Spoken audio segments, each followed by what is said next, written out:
Padmashri quota Srinivasarao గారి జీవితం 3 ముక్కల్లో మనం తెలుసుకుందాం. పద్మశ్రీ కోటా శ్రీనివాసరావు గారు కంకిపాడు విజయవాడ దగ్గర స్టేట్ బ్యాంక్ ఆఫ్ ఇండియాలో ఆయన పనిచేశారు. ఆయన సొంతూరు కంకిపాడు. స్టేట్ బ్యాంక్ ఆఫ్ ఇండియాలో ఆయన క్యాషియర్గా పనిచేశారు. అలా క్యాషియర్గా పనిచేస్తూ నాటకాల్లో ఇంట్రెస్ట్ చూపిస్తూ నాటకాలు వేసేవారు. అప్పటిదాకా ఆయనకి సినిమాల్లోకి వెళ్ళాలి, నేను ఇలా ఆర్టిస్ట్గా స్థిరపడాలి అని ఆయన కలలో కూడా అనుకోలేదు. ముందుగా సినిమా అవకాశాలు వచ్చినప్పుడు భయపడిపోయాడు ఆయన. ఈ రిహార్సల్స్, కెమెరాలు, లైట్లు ఇదంతా నాకెందుకు, నేను చేయలేను అన్నాడు. కట్ చేస్తే సినిమా అవకాశం వచ్చింది. మళ్ళీ కట్ చేస్తే మంచి ఫామ్లోకి వచ్చాడు. కమిడియన్, క్యారెక్టర్ ఆర్టిస్టు, విలను, ఎన్నో ఆడవేషాలు వేశాడు, హిజ్రా వేషాలు వేశాడు. వెయ్యని వేషం అంటూ లేదు. బాగానే అంతో ఇంతో దాచుకున్నాడు.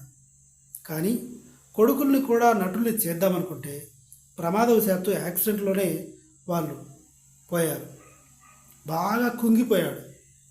కొడుకులు పోయిన తర్వాతే ఆయనకి డయాబెటీస్ వచ్చింది, షుగర్ వ్యాధి వచ్చింది. మందు కాస్త అలవాటు ఉంది. నీకు చెప్పాడా అని విధవ కామెంట్లు అయితే అడగొద్దు, అందరికీ తెలిసిన విషయమే ఇది. కట్ చేస్తే అసెంబ్లీ దాకా కూడా వెళ్ళాడు. ఎలాంటి కోట్లు ఖర్చు పెట్టకుండా, మందులు పోయకుండా ఆయనకున్న క్రేజ్ ద్వారా టీడీపీ తరఫున అసెంబ్లీకి వెళ్ళాడు ఎమ్మెల్యేగా. సరదాగా బాబుమోహన్ గారు అంటుంటాడు, నా గన్మెన్లను చూసి ఆయన ఎమ్మెల్యేగా పోటీ చేశాడు అని. అది ఎంతవరకు నిజమో తెలియదు. కానీ ఒక రాజకీయవేత్తగా, ఒక ఎమ్మెల్యేగా మాత్రం ఆయనకి మైనస్ పాయింట్లే ఉన్నాయి. ఇది విజయవాడ ప్రజలే చెప్తారు. ఎమ్మెల్యే మిస్సింగ్ అంటే అప్పుడు పేపర్లో కూడా వచ్చేవి. సరే, ఇప్పుడు దాని గురించి పక్కన పెడితే తర్వాత రాజకీయాలకి నమస్కారం పెట్టేసి మళ్ళీ సినీ రంగ ప్రవేశమే చేశాడు. రీఎంట్రీ ఇచ్చాడు. రీఎంట్రీ ఇచ్చిన తర్వాత నా చివరి శ్వాస వరకు నేను నటిస్తూనే ఉంటా అని చెప్పాడు. చివరి శ్వాస వరకు నిజంగానే నటించాడు. రిలీజ్కి సిద్ధంగా ఉన్న హరిహర వీరమల్లు సినిమాలో ఆయన ఒక క్యారెక్టర్ చేశాడు.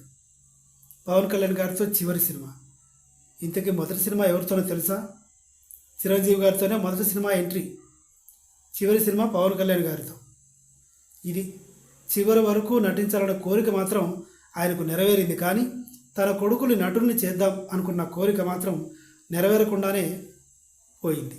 ఇది నా కంటెంట్ అభిప్రాయం. మీకు నచ్చితే ఏం చేయాలో మీకు తెలుసు కదా, చేయండి మహానుభావులారా. సబ్స్క్రైబ్ చేసి నన్ను ఆదరించి ఆదుకోండి. Thank you.